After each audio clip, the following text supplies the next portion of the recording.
नमस्कार दर्शकों, inside with Deepti Chaurasia में आपका स्वागत है। आज हम आपके लिए लेकर आए हैं 4 बेहद खास और महत्वपूर्ण विषय जो न केवल भारत के वर्तमान को दर्शाते हैं बल्कि हमारी गौरवशाली इतिहास और उज्जवल भविष्य की कहानी भी बयां करते हैं।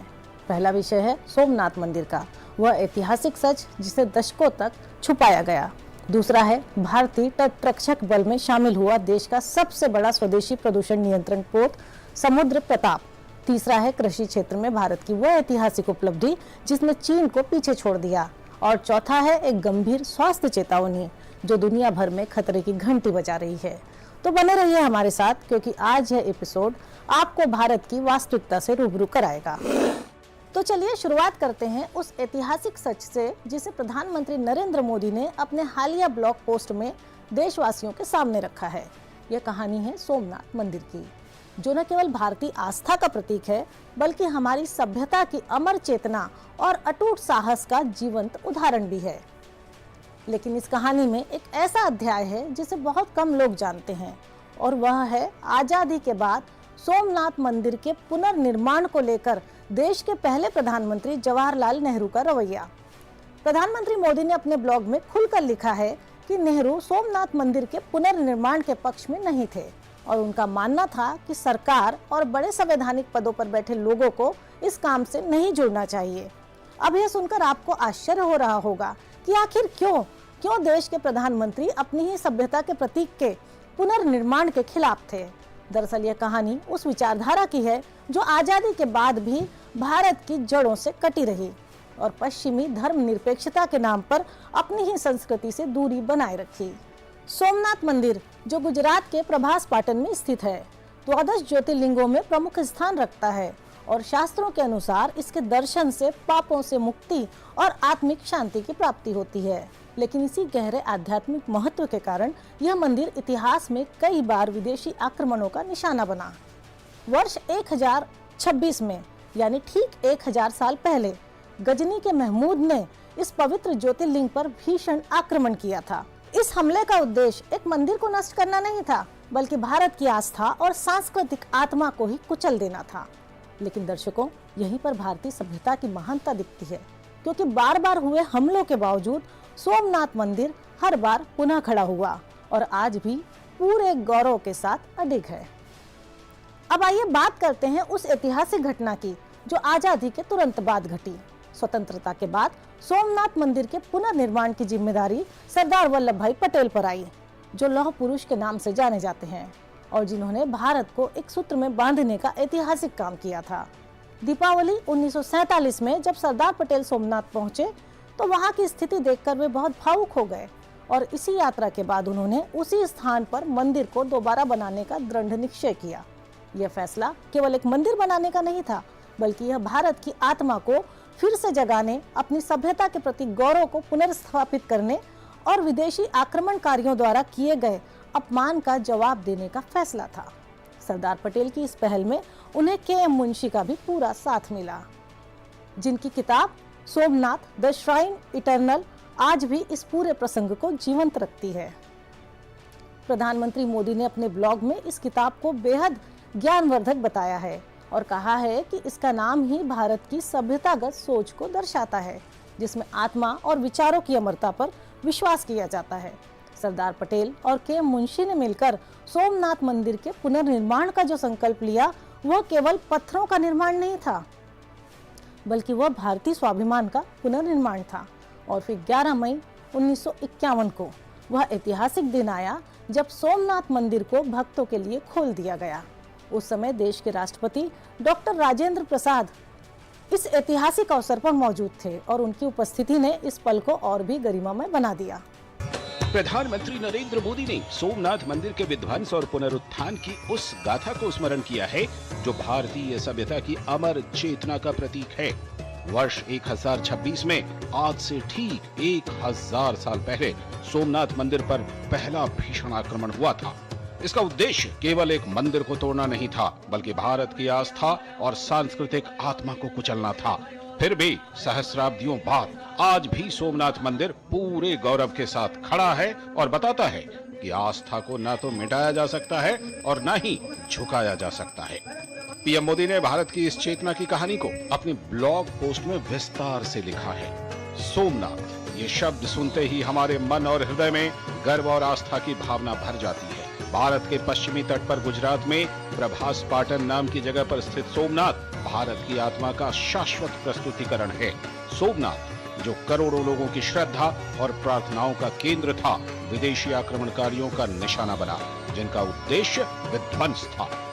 वर्ष 2026 सोमनाथ मंदिर के लिए बहुत महत्व रखता है, क्योंकि इस महान तीर्थ पर हुए पहले आक्रमण के 1000 वर्ष पूरे हो रहे हैं। जनवरी 1026 में गजनी के महमूद ने इस मंदिर पर बड़ा आक्रमण किया था, इस मंदिर को ध्वस्त कर दिया था। यह आक्रमण आस्था और सभ्यता के एक महान प्रतीक को नष्ट करने के उद्देश्य से किया गया एक हिंसक और बर्बर प्रयास था। पीएम मोदी ने सोमनाथ हमले को मानव इतिहास की सबसे बड़ी त्रासदियों में शामिल बताते हुए लिखा, 1000 वर्ष बाद आज भी यह मंदिर पूरे गौरव के साथ खड़ा है। साल 1026 के बाद समय समय पर इस मंदिर को उसके पूरे वैभव के साथ पुनः निर्मित करने के प्रयास जारी रहे। मंदिर का वर्तमान स्वरूप 1951 में आकार ले सका। संयोग से 2026 का यही वर्ष सोमनाथ मंदिर के पुनर्निर्माण के 75 वर्ष पूरे होने का भी वर्ष है। 11 मई 1951 को इस मंदिर का पुनर्निर्माण संपन्न हुआ था। तत्कालीन राष्ट्रपति डॉक्टर राजेंद्र प्रसाद की उपस्थिति में हुआ वो समारोह ऐतिहासिक था, जब मंदिर के द्वार दर्शनों के लिए खोले गए थे। पीएम मोदी ने लिखा, सोमनाथ पर हमले और फिर गुलामी के लंबे कालखंड के बावजूद आज मैं पूरे विश्वास के साथ और गर्व से ये कहना चाहता हूँ कि सोमनाथ की गाथा विध्वंस की कहानी नहीं है। ये पिछले 1000 साल से चली आ रही भारत माता की करोड़ों संतानों की स्वाभिमान की गाथा है। ये हम भारत के लोगों की अटूट आस्था की गाथा है। आज का आदरणीय प्रधानमंत्री जी का लेख भारत के उस गौरवशाली अतीत का भी स्मरण कराता है, जिसमें अनेक उत्थान पतन हुए। पीएम मोदी ने आगे लिखा, महमूद गजनवी लूट कर चला गया, लेकिन सोमनाथ के प्रति हमारी भावना को हमसे छीन नहीं सका। सोमनाथ से जुड़ी हमारी आस्था, हमारा विश्वास और प्रबल हुआ। उसकी आत्मा लाखों श्रद्धालुओं के भीतर सांस लेती रही। साल 1026 के 1000 साल बाद आज 2026 में भी सोमनाथ मंदिर दुनिया को संदेश दे रहा है कि मिटाने की मानसिकता रखने वाले खत्म हो जाते हैं, जबकि सोमनाथ मंदिर आज हमारे विश्वास का मजबूत आधार बनकर खड़ा है।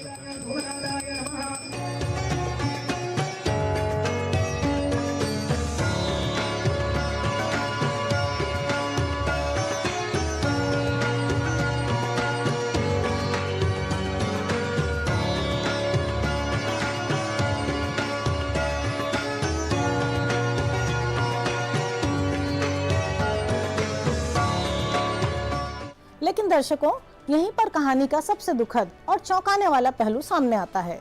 प्रधानमंत्री मोदी ने अपने ब्लॉग में साफ शब्दों में लिखा है कि पंडित जवाहरलाल नेहरू चाहते थे कि सरकार आधिकारिक रूप से इस मंदिर के पुनर्निर्माण से न जुड़े। वे राष्ट्रपति और मंत्रियों की मौजूदगी के भी पक्ष में नहीं थे। नेहरू का मानना था कि इससे भारत की छवि पर गलत असर पड़ेगा। आप ही सोचिए दर्शकों, कैसी छवि और किसके सामने? क्या अपनी ही संस्कृति के प्रति गौरव दिखाना भारत की छवि खराब करना है? क्या अपने ही पूर्वजों की आस्था के प्रतीक को पुनर्स्थापित करना गलत है? यह वही विचारधारा थी जो भारत की जड़ों से कटी हुई थी और जो पश्चिमी चश्मे से भारत को देखती थी। नेहरू का यह रवैया दर्शाता है कि आजादी के बाद भी कुछ लोगों की मानसिकता औपनिवेशिक ही बनी रही, जहां अपनी संस्कृति को लेकर हीन भावना थी और पश्चिम को लेकर खुश करने की कोशिश थी। लेकिन यहाँ पर भारतीय लोकतंत्र की खूबसूरती देखिए कि उस समय के राष्ट्रपति डॉक्टर राजेंद्र प्रसाद अपने फैसले पर अडिग रहे और उन्होंने प्रधानमंत्री के विरोध के बावजूद समारोह में शामिल होने का निर्णय लिया। यह उनका साहस और भारतीय संस्कृति के प्रति उनकी गहरी आस्था थी, जिसने उन्हें यह कदम उठाने की शक्ति दी। प्रधानमंत्री मोदी ने अपने ब्लॉग में लिखा है कि तत्कालीन प्रधानमंत्री पंडित जवाहरलाल नेहरू इस घटना से अधिक उत्साहित नहीं थे और उन्होंने कहा था कि इस घटना से भारत की छवि खराब होगी। लेकिन राजेंद्र बाबू अडिग रहे और फिर जो हुआ उसने एक नया इतिहास रच दिया। दुर्भाग्य से सरदार पटेल इस ऐतिहासिक दिन को देखने के लिए जीवित नहीं थे, लेकिन उनका सपना देश के सामने साकार होकर खड़ा था। प्रधानमंत्री ने लिखा, ये सर्वविदित है कि आजादी के बाद सोमनाथ मंदिर के पुनर्निर्माण का पवित्र दायित्व सरदार वल्लभ भाई पटेल के सक्षम हाथों में आया। उन्होंने आगे बढ़कर इस दायित्व के लिए कदम बढ़ाया। 1947 में दिवाली के समय उनकी सोमनाथ यात्रा हुई। इस यात्रा के अनुभव ने उन्हें भीतर तक झकझोर दिया। उसी समय उन्होंने घोषणा की कि यहीं सोमनाथ मंदिर का पुनर्निर्माण होगा। अंततः 11 मई 1951 को सोमनाथ में भव्य मंदिर के द्वार श्रद्धालुओं के लिए खोल दिए गए। उस अवसर पर तत्कालीन राष्ट्रपति डॉक्टर राजेंद्र प्रसाद उपस्थित थे। महान सरदार साहब इस ऐतिहासिक दिन को देखने के लिए जीवित नहीं थे, लेकिन उनका सपना राष्ट्र के सामने साकार होकर भव्य रूप में उपस्थित था। तत्कालीन प्रधानमंत्री पंडित जवाहरलाल नेहरू इस घटना से अधिक उत्साहित नहीं थे। वो नहीं चाहते थे कि माननीय राष्ट्रपति और मंत्री इस समारोह का हिस्सा बने। उन्होंने कहा कि इस घटना से भारत की छवि खराब होगी, लेकिन राजेंद्र बाबू अड़िग रहे और फिर जो हुआ उसने एक नया इतिहास रच दिया। इस पर बीजेपी नेता सुधांशु त्रिवेदी ने कांग्रेस पर हमला बोलते हुए कहा कि सोमनाथ को ध्वस्त करने वाले गजनी को नेहरू ने कला प्रेमी बताया था। कांग्रेस द्वारा खलनायकों का महिमा मंडन आज भी जारी है। जवाहरलाल नेहरू जी कहते हैं कि महमूद गजनी कितना कला का प्रेमी था। भारत की अस्मिता के साथ हुए इस आघात और उसके साथ हुए इस घिनौने मजाक को याद रखने की आवश्यकता है। पीएम ने आगे लिखा, अतीत के आक्रमणकारी आज समय की धूल बन चुके हैं। उनका नाम अब विनाश के प्रतीक के तौर पर लिया जाता है। इतिहास के पन्नों में वे केवल फुटनोट हैं, जबकि सोमनाथ आज भी अपनी आशा बिखेरता हुआ प्रकाशमान खड़ा है। सोमनाथ हमें ये बताता है कि घृणा और कट्टरता में विनाश की विकृत ताकत हो सकती है, लेकिन आस्था में सृजन की शक्ति होती है। करोड़ों श्रद्धालुओं के लिए सोमनाथ आज भी आशा का अनंत नाद है।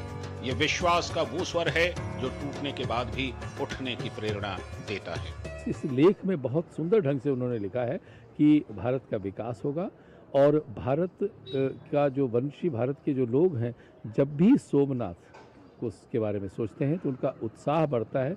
वो डरते नहीं, वो घबराते नहीं, वो दुखी नहीं होते। हमको आगे बढ़ते रहना है। पीएम मोदी ने लिखा, अगर 1000 साल पहले खंडित हुआ सोमनाथ मंदिर अपने पूरे वैभव के साथ फिर से खड़ा हो सकता है, तो हम 1000 साल पहले का समृद्ध भारत भी बना सकते हैं। आइए इसी प्रेरणा के साथ हम आगे बढ़ते हैं, एक नए संकल्प के साथ, एक विकसित भारत के निर्माण के लिए, एक ऐसा भारत जिसका सभ्यतागत ज्ञान हमें विश्व कल्याण के लिए प्रयास करते रहने की प्रेरणा देता है। तो दर्शकों, यह प्रसंग हमें बताता है कि देश में हमेशा से दो विचारधाराओं का संघर्ष रहा है। एक विचारधारा जो भारत की जड़ों से जुड़ी है, जो अपनी संस्कृति पर गर्व करती है, जो अपने पूर्वजों के स्वाभिमान को पुनर्स्थापित करना चाहती है, और दूसरी विचारधारा जो पश्चिमी धर्मनिरपेक्षता के नाम पर अपनी ही संस्कृति से दूरी बनाती है और जो यह सोचती है कि अपनी आस्था का प्रदर्शन करना देश की छवि को खराब करना है। सरदार पटेल, डॉक्टर राजेंद्र प्रसाद और के मुंशी पहली विचारधारा के प्रतिनिधि थे, जबकि पंडित जवाहरलाल नेहरू दूसरी विचारधारा के। और आज जब प्रधानमंत्री नरेंद्र मोदी ने इस ऐतिहासिक सच को देशवासियों के सामने रखा, तो यह उसी संघर्ष की याद दिलाता है। प्रधानमंत्री मोदी ने अपने ब्लॉग में भारतीय दर्शन का उल्लेख करते हुए लिखा है, नैनम छिदंती शास्त्राणि नैनम दहती पावका, यानी हथियार इसे काट नहीं सकते और आग इसे जला नहीं सकती। सोमनाथ का भौतिक ढांचा नष्ट हो गया, लेकिन उसकी चेतना अमर रही। यही वह विचार है जिसने हर कालखंड में, हर परिस्थिति में फिर से उठ खड़े होने, मजबूत बनने और आगे बढ़ने का सामर्थ्य दिया। प्रधानमंत्री मोदी ने एक्स पर भी अपनी बात साझा की और लिखा, जय सोमनाथ। वर्ष 2026 में आस्था की हमारी तीर्थस्थली सोमनाथ ज्योतिर्लिंग पर हुए पहले आक्रमण के 1000 साल पूरे हो रहे हैं। बार बार हुए हमलों के बावजूद हमारा सोमनाथ मंदिर आज भी अडिग खड़ा है। सोमनाथ दरअसल भारत माता की उन करोड़ों वीर संतानों के स्वाभिमान और अदम्य साहस की गाथा है, जिनके लिए अपनी संस्कृति और सभ्यता सदैव सर्वोपरि है।